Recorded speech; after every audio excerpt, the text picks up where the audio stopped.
Aunt Jemima pancakes without her syrup. Many of us grew up pouring maple syrup out of an Aunt Jemima bottle, which, for 130 years, advanced a racial stereotype while making hundreds of millions in sweet and certainly ethically sticky profits.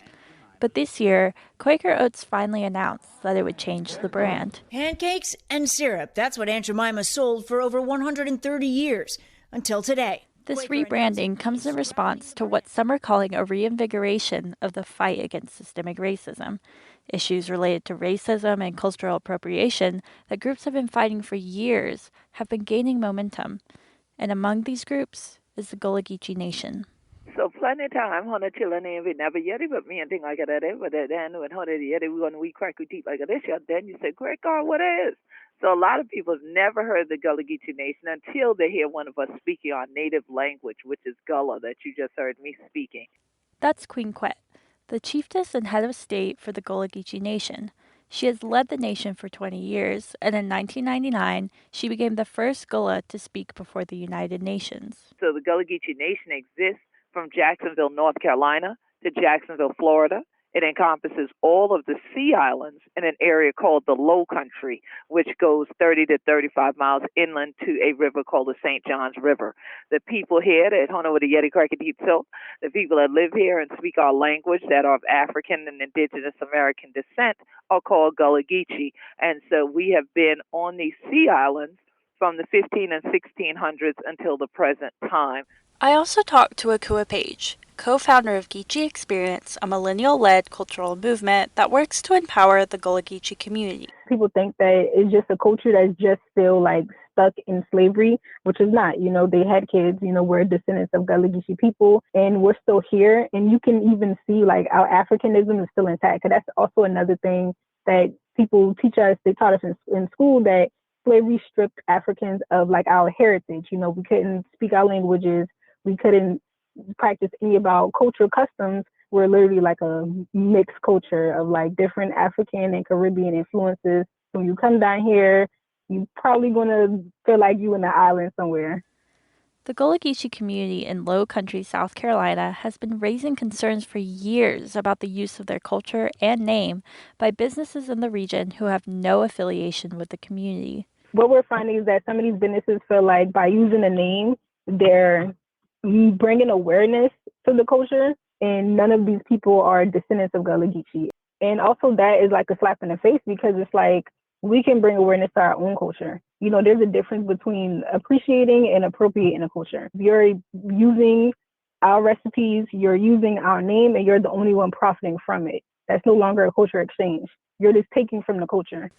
Queen Quet feels the same. It is an exploitive practice, so it is not right to then have Gullah Geechee native businesses competing with businesses that are non-Gullah Geechee, but that they're bearing our name just so they can sell it to tourists.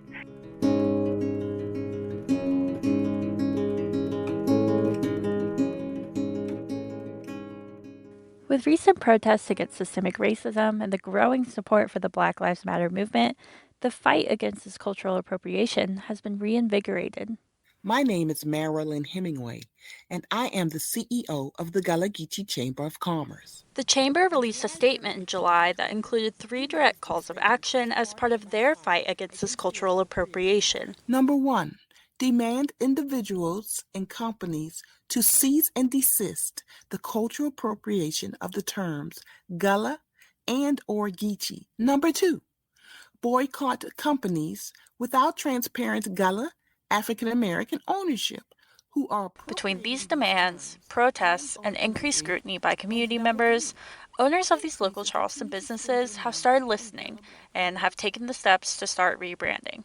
Gullah Gourmet posted in a statement that they recognize that their name could be seen as culturally insensitive and that they have plans to rebrand. Geechee Boy Mills said they were going to change to a name that wouldn't cause harm or discomfort to anyone and has rebranded to Marsh Hen Mill. But with these steps to rebrand comes a question. Is it really enough to remediate the cultural appropriation that they've both been a part of for years? We don't feel that the rebranding went far enough, but we appreciate that the first step has at least been made. To me, that's a step in the right direction, But moving forward, I would definitely say they need to like just communicate and talk to the people within the actual culture, because that's also like why it was so disrespectful. Like, how are you so far removed from this culture, but you feel so connected that you can just slap our name on any of your products? The community isn't just fighting cultural appropriation, they're fighting a long history of oppression. As part of this era of remediation and demands for reparations, calls for the removal of symbols like Confederate monuments have come alongside their demands for rebranding by businesses. They fought for the removal of monuments like the John Calhoun statue in Charleston, which has since been taken down. So I'm very happy that the move, the push that has been going on for over a generation to remove these things has been done. The removal of these statues sparks the same question that arises when considering the rebranding of these businesses. Is it enough? Or is there more to be done to remediate harm? I feel like whether you keep these symbols up or not, I feel like the work that needs to be done so we can have a anti-racist Charleston, that's really the most important thing. Because to me, taking the statue down, that's easy. You know, that's easy work.